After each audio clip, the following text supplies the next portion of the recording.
এই বেয়াদব মেয়ে, এখনো ঘুমোচ্ছিস? শ্বশুর বাড়িতে কখন ঘুম থেকে উঠতে হয় আর কখন ঘুমোতে হয় এটা তোকে শেখায়নি তোর বাপ মা? অনেক বেলা হয়ে গেছে না, আমি বুঝতে পারিনি। আপনি আমাকে আরো সকালে ডাকতে পারলেন না? নবাবের বেটি, তোকে ডাকতে হবে কেন? তাড়াতাড়ি উঠ, কত কাজ পড়ি আছে দেখ।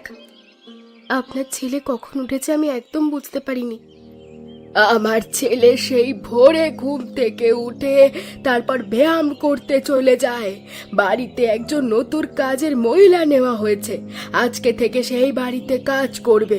ওর সাথে সাথে তুইও কাজ করবি। কাজের লোকজনগুলো সব ফাঁকিবাজ, ওদের কাজ দেখিয়ে না দিলে হাত গুটিয়ে বসে থাকে। আমি এসেছি, এখন বলুন আমাকে কি কি করতে হবে। এ কি কাকিমা, তুমি তুমি এখানে কাজ করবে? তুই এখানে? কিছুদিন আগে তোর বিয়ে হয়েছিল না? এই বাড়িতেই আমার বিয়ে হয়েছে।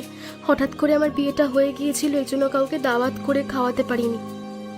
এই মহিলা তোর আত্মীয় নাকি?